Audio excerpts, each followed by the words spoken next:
ইমাম গাজ্জালী রহমতুল্লাহি আলাই একবার একটি গল্প বলেছিলেন। এক ব্যক্তি জঙ্গলে হাঁটছিলেন।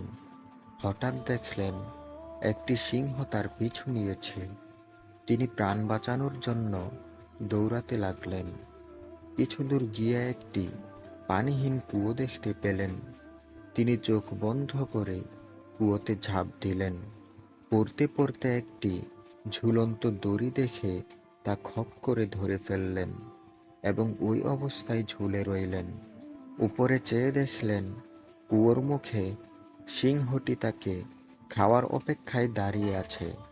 নিচে চেয়ে দেখলেন বিশাল একটি সাপ তার নিচে নামার অপেক্ষায় চেয়ে আছে। তিনি দেখতে পেলেন একটি সাদা আর একটি কালো ইঁদুর তার দড়িটি কামড়ে ছিঁড়ে ফেলতে চাইছে। এমন হিমশিম অবস্থায় কি করবেন তখন তিনি বুঝতে পারছিলেন না। তখন তার সামনে কুয়োর সাথে লাগোয়া গাছে একটি মৌচাক দেখতে পেলেন।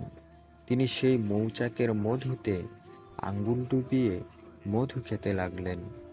সেই মধুর মিষ্টতা এতই বেশি ছিল যে তিনি কিছু মুহূর্তের জন্য উপরের গর্জনরত সিংহ, নিচের হা করে থাকা সাপ আর দড়ি কাটা ইঁদুরের কথা ভুলেই গেলেন। ফলে তার বিপদ অবিসম্ভাবী হয়ে দাঁড়ালো। ইমাম গাজ্জালী রহমাতুল্লাহ আলাই এই গল্পের ব্যাখ্যা দিতে গিয়ে বলেন, এই সিংহটি হচ্ছে আমাদের মৃত্যু, যে সর্বক্ষণ আমাদের তাড়িয়ে বেড়াচ্ছে। সেই সাপটি হচ্ছে কবর, যা আমাদের অপেক্ষায় আছে।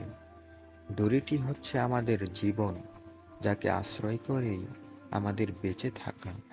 সাদা ইঁদুর হলো দিন আর কালো ইঁদুর হলো রাত, যারা প্রতিনিয়ত ধীরে ধীরে আমাদের জীবনের আয়ু কমিয়ে দিয়ে আমাদের মৃত্যুর দিকে নিয়ে যাচ্ছে।